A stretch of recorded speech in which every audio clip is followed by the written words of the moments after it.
చైతన్యరథం వీక్షకులు అభిమానులకు స్వాగతం, నమస్కారం. సమాజ స్థాపన కోసం, బడుగు బలహీన వర్గాల కోసం పుట్టిందే తెలుగుదేశం పార్టీ.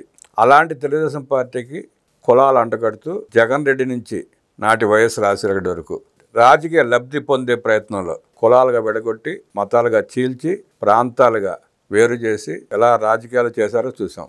నేడు అదే కొనసాగిస్తూ జగన్మోహన్ రెడ్డి కూడా కులాల కుంపట్లు, ప్రాంతీయ విభేదాలు, మత కల్లోలాలు సృష్టించి రాజకీయ లబ్ధి పొందే ప్రయత్నం చేస్తూనే ఉన్నాడు.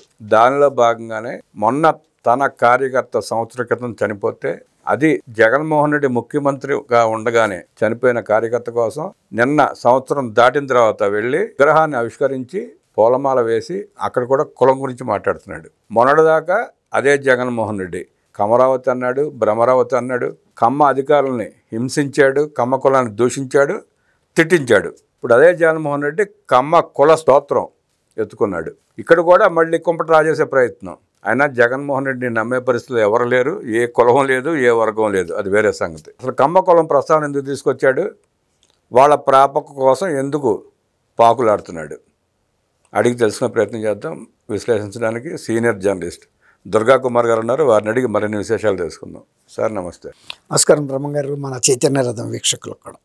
అధికారంలో ఉన్ననాళ్ళు కమ్మ కులాన్ని తిట్టాడు, కమరావతి అన్నాడు, భ్రమరావతి అన్నాడు, ఆ 2 జిల్లాలు అన్నాడు, ఇష్టం వచ్చినట్టు మాట్లాడాడు, మాట్లాడిచ్చాడు, తిట్టించాడు కూడా అదే కమ్మ సామాజిక వర్గాన్ని. ఇవాళ అదే కమ్మ వాళ్ళ చుట్టూ తిరుగు కమ్మబాజ్యం చేస్తున్నాడు. ఎందుకు అలా మొదలుపెట్టాడు? దాని వెనక ఉన్న నేపథ్యం ఏంటి? అసలు జగన్మోహన్ రెడ్డి ఉనికే ఈ సోషల్ ఇంజనీరింగ్తో వచ్చాడండి. ప్రశాంత్ కిషోర్ అనే బీహార్కి చెందిన ఒక ఎన్నికల వ్యూహకర్తని ఎంపిక చేసుకుని ఆయనకి 100 కోట్ల రూపాయలు ఇచ్చి, నన్ను ఎట్లా అయినా సరే ఒక్కసారి ముఖ్యమంత్రి సీట్లో కూర్చోపెట్టమని బతిమాలాడు. అతను కూడా ఇతనిచ్చిన పెర్క్స్ మామూలు డబ్బులు కాదు కదా, విపరీతం. తనకి పోయిందేముంది? అదంతా కూడా క్విడ్ ప్రోకో ద్వారా, మనీ లాండరింగ్ ద్వారా రాజశేఖర రెడ్డి గారు ముఖ్యమంత్రిగా ఉన్న టైంలో సంపాదించింది ప్రజల సొమ్ము. ముఖ్యమంత్రి కొడుకుగానే ఇన్ని వేల కోట్లు సంపాదిస్తే నేను డైరెక్ట్గా ముఖ్యమంత్రిని అయితే ఇంకా ఎలా ఉంటుంది అనేది ఆయనకు తెలుసు. కాబట్టి అతనికి ఇచ్చిన కొన్ని 100,000 కోట్లు ఒక బఠానీలు లాంటివి అతని దృష్టిలో. కాబట్టి అతను ఉనికే చీఫ్ మినిస్టర్ అవటమే సోషల్ ఇంజనీరింగ్ అనే పేరుతో. సోషల్ ఇంజనీరింగ్ అంటే కుల విభజన, కులం మీరు అన్నారు ఇప్పుడు కుంపట్లు, కులాల మధ్య కుంపట్లు పెట్టడం.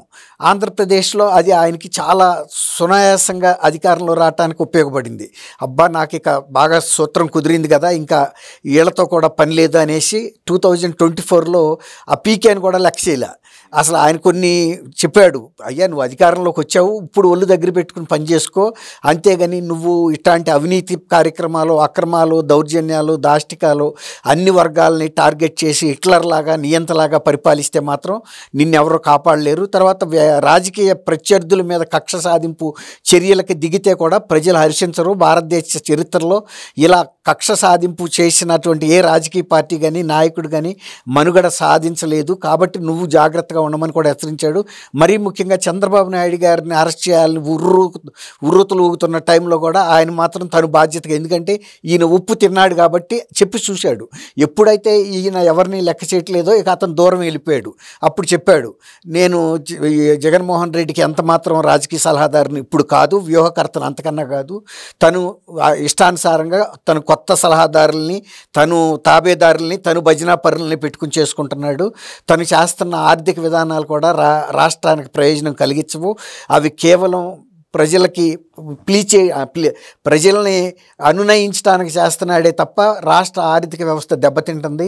సమాజంలో సంపదను సృష్టించి ఇలాంటి సంక్షేమ కార్యక్రమాలు చేయాలి కానీ ప్రజలను ఎత్తిన అప్పుల భారం పెంచే విధంగా చేస్తున్న ఈ విధానం లోపభూయిష్టమైంది. ఇది చరిత్రలో నిలిచిపోద్ది.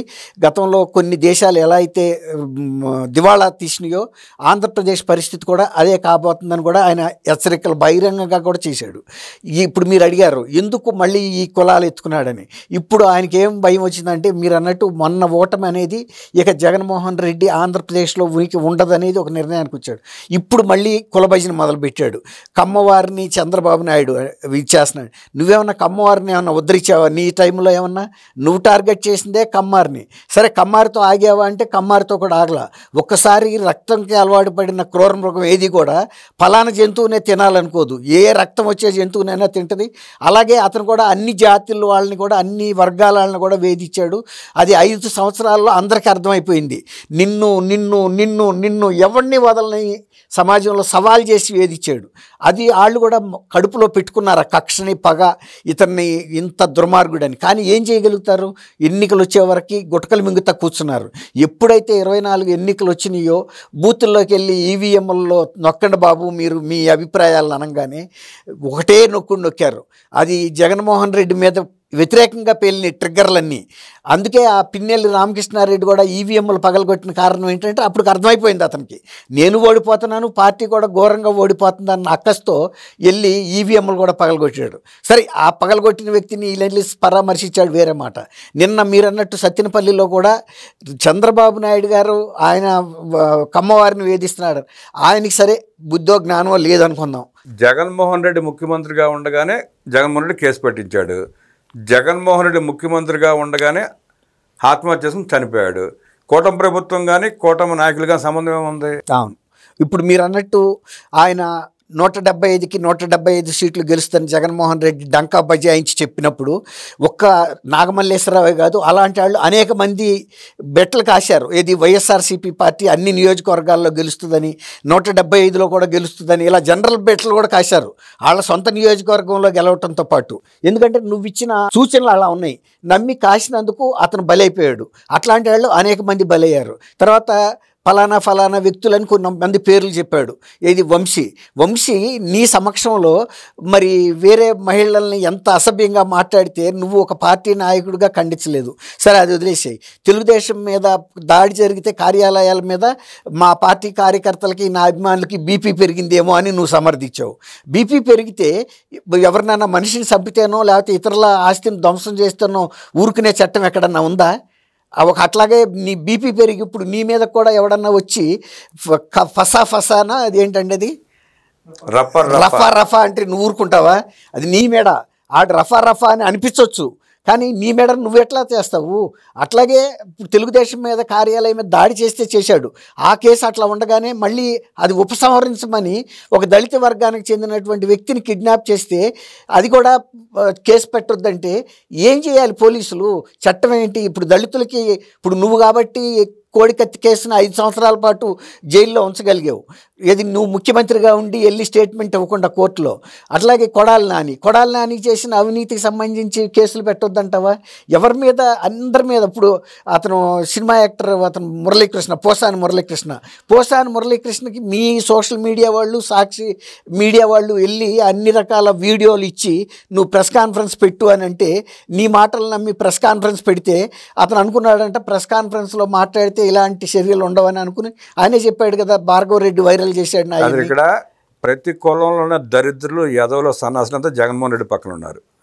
అతని పక్కన ఉన్నంత దొంగలు, దోపిడీదారులు, ముఠాకోర్లు, పుండాకోర్లు.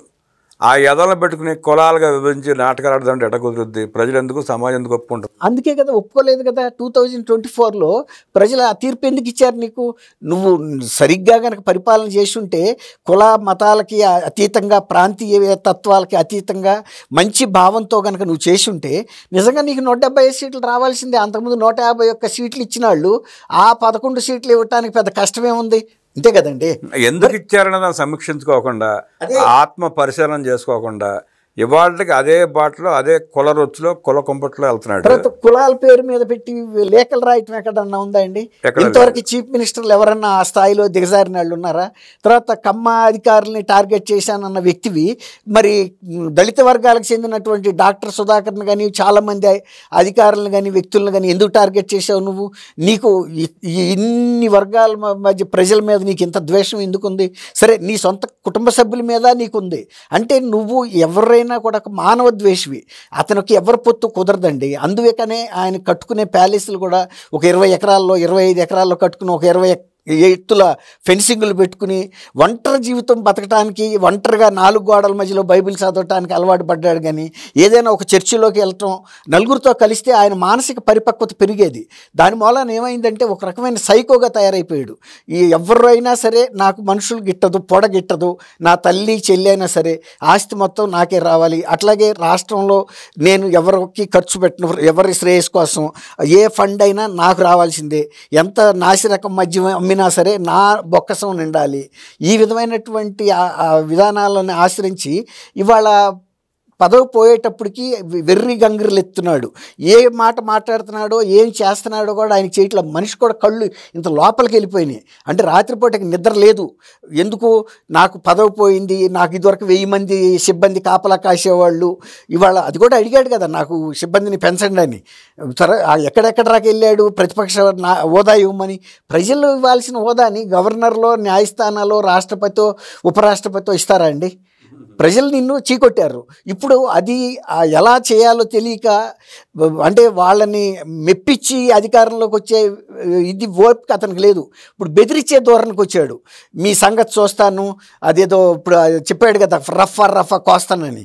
అది ఆ సినిమా డైలాగే నీకు నచ్చిందా? ఈ దేశంలో ఇన్ని సినిమాల్లో ఏ డైలాగు లేకపోతే ఏ భక్తి గీతం కానీ లేకపోతే ఒక బైబిల్లో సూక్తి కానీ నీకు నచ్చలేదా? ఏది కొత్తగా రపరా పాడించేది గత 5 ఏళ్ళు రపరా అడిచాడు బాబాయ్ కానీ బాబాయ్. ఇప్పుడు అది కుటుంబ సభ్యులు కూడా అదే కోరుకున్నారు. బాబు, ఈ జగన్మోహన్ రెడ్డి వల్ల మా కుటుంబం నాశనం అయింది, కనీసం రాష్ట్రాన్న మీరు రక్షించమని కొంగుబట్టి భిక్ష అడిగారు కదా చెల్లెళ్ళు ఇద్దరు. మాకు కూడా ప్రాణభిక్ష పెట్టండి మీ ప్రాణాలతో పాటు. ఇప్పుడు అతను కనుక ముఖ్యమంత్రిగా ఎన్నికైతే మీ ప్రాణాలు పోతాయి, మా ప్రాణాలు కూడా పోతాయి. మా కుటుంబానికి కూడా ఇతను ఒక ఇదిగా తయారయ్యాడు, ఒక భయంకరమైనటువంటి ఒక దాన్ని ఏమంటారు, ఒక శక్తి. అలాగే అంటే ఒక వినాశనకరంగా తయారయ్యాడు, రాష్ట్రానికి కూడా వినాశకారి అయ్యాడు. కాబట్టి మీరు ఇతను ఓడించాలి అని అన్నందుకు రాష్ట్రంలో చాలామంది ప్రజలు, చాలా వర్గాల ప్రజలు కూడా అప్పటికే వాళ్ళు అది అనుభవించారు. కాబట్టి చెల్లెళ్ళు చెప్పిన దాన్ని కూడా విని మన్నించారు. ఇప్పుడు కూడా ఇవాళ ఈ పరిస్థితుల్లో తను ఒక రకమైన భయోత్పాతం సృష్టించి అయినా వచ్చే ఎన్నికల నాటికి గెలవాలనేదే ఇతని ప్రయత్నం అండి. ఇప్పుడు ఈ కులాల కుంపటి పెట్టినా కూడా మీరు అన్నట్టు ఎవరు కూడా జగన్మోహన్ రెడ్డి గుచ్చులో పడేవాళ్ళు ఎవరు లేరు, పడరు కూడా. ఇప్పుడు తను నేర్చుకోవాల్సింది ఏంటంటే, ఏదన్నా ప్రజాస్వామ్యం అంటున్నాడు, నువ్వు మరి అసెంబ్లీలోకి వెళ్ళి ఇప్పుడన్నా మాట్లాడావని, నువ్వు ప్రతిపక్ష నాయకుడిగా ఎన్నుకున్నారు కదా, ప్రతిపక్ష నాయకుడు ఎక్కడ ఉండాలి? అసెంబ్లీలో ఉండాలి. నువ్వు అసెంబ్లీని ప్రజాస్వామ్యాన్ని అపహాస్యం చేసి మన ఆడెవరి మీద కేసు పెడితే రఫా కోస్తానన్నాడు మీద ప్రజాస్వామ్యంలో ఉన్నామా అని ఒక నటన పూర్వకంగా నువ్వు చేస్తుంటే, వివేకానంద రెడ్డి గారి హత్య తర్వాత కూడా అంతకన్నా పెద్ద నటన నువ్వు చేసావు. ఒక్కసారి నమ్మారు, కానీ మొన్న 24లో నమ్మలేదు కదా. ఒక్కసారి మోసపోతారు ఎవరైనా. నమ్మలేదు, భయంతోనే విజయం గారు అమెరికా పారిపోయారు. అవును వెళ్ళిపోయారు. ఆమెను అందరూ కూడా శ్రేయభిలాషులు, కుటుంబ సభ్యులు కూడా కోరారు, హెచ్చరించారు. ఆమె కూడా తల వంచింది, తప్పదు. ఎందుకంటే కన్న కొడుకు గురించి తల్లి కన్నా తెలిసిన వ్యక్తి ప్రపంచంలో ఇంకెవరు ఉండరు. షర్మిలను గెలిపించమందే జగన్మోహన్ ఓడించమని డైరెక్ట్గా చెప్పింది. కాబట్టి ఆమెని తప్పని అంటానికి ఏం లేదండి. తల్లి అయినా కూడా న్యాయంగానే మాట్లాడు. ఎదవగానే చూస్తారు సార్ ఎవరైనా. సమాజం వాళ్ళని వెలేసింది, వాళ్ళంతా ఎదవలు, అందరూ కలిసి ఒక ముఠాగా ఏర్పడ్డారు. అదేదో సినిమాలో ఉంటాడు ఒక సైకోగాడు, ఆడి దగ్గర చేస్తారు సైకోలంతా. అట్లాగే దానికి అర్థం పట్టేలాగా జగన్మోహన్ రెడ్డి కూడా తన దండుపాళెం బ్యాచ్ని వేసుకుని ఒక సైకో నిన్న 2 మరణానికి కూడా కారణం అయ్యాడు. వాళ్ళ పలకరించే దిక్కుమొక్కు లేదు. 2 నిరుపేదలు. మళ్ళీ ఆయన తీరు అట్లా ఉంది, అట్లా వ్యవహరిస్తున్నాడు. అట్లా ఈ రాష్ట్రంలోకి అడుగు పెట్టకుండా ప్రజలు ఏ రోజు ఆ మూమెంట్లోకి వెళ్తారో, మూమెంట్ తీసుకొస్తారో చూద్దాం, వేచి చూద్దాం. ఖచ్చితంగా అండి. ఇప్పుడు మొన్న అంత తీర్పు ఇచ్చిన వాళ్ళు ఈసారి అంతకన్నా గట్టి తీర్పు ఇవ్వరని అనుకోవడానికి ఏం లేదండి, ఖచ్చితంగా ఇస్తారు. జగన్మోహన్ రెడ్డి పెద్ద సైకో అని, ఆ సైకోని ప్రజలే అంతం చేస్తారంటూ విశ్లేషించిన దుర్గా కుమార్ గారికి ధన్యవాదాలు తెలియజేస్తూ నమస్కారం. నమస్కారం బ్రహ్మగారు. మన చైతన్య రథమేక్ష.